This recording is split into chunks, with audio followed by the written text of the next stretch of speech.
Hello, my name is Hayden Woodley. I'm a professor in the Department of Organizational Behavior at the Ivey Business School. So in our study, we're really seeking to close a gap in the literature in regards to the research that is focused on leadership traits and which is separate from the literature that is focused on follower traits. More specifically, when you look at leadership traits in the literature, they provide a list of traits, but there's no real comparison about which traits are more or less valued. It's just a list of traits. In regards to followership, there's the same problem. And the other problem building on that is that you get different traits. So the traits for followers, you can't really compare to the traits for leaders. What we did is we pulled from the romantic relationship literature and used what's called a mate selection paradigm. And this paradigm allows you to invest money or tokens in different traits that you would desire in a partner. Well, we pulled that and realized that this is just an interpersonal relationship factor, and your relationship with your leader or your followers can run parallel to that. So we had people, so if you've had a situation where you're like, well, what traits do I want in a leader? That's exactly what we put you in. We put you in a situation where you would say you could buy certain traits for your leader, like intelligence, but you might be able to invest in other traits, like in compassion, if that's something that you value and is important to you in a leader.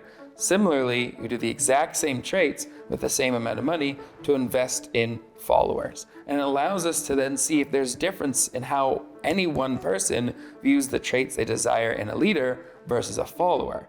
A key finding of our study addresses an ongoing assumption that we want leaders to be agents. We want leaders to be confident and intelligent, and we want our followers to be very communal and to listen and to be hardworking. Now, we did find some support for that, but what was really important is that, yes, people in general didn't invest in agentic traits and followers. They invested more in communal traits, or these feminine traits, whereas agentic traits, which are more masculine traits, we invested in leaders. But what we invested in as well is both communal traits in leaders and in followers. And what that allowed us to do was able to demonstrate that as a leader, it's not that you're switching from being communal to being agentic. What we're asking you to do is combine your communal skills with your agentic skills to help guide and direct us so we can be successful.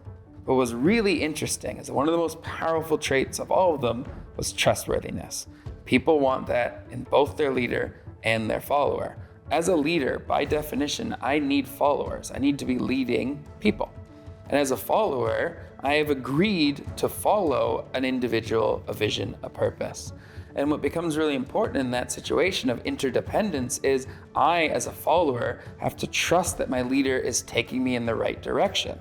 Well, as a leader, I have to also trust that my followers are going to support me because I recognize that I can't meet my goals without their support.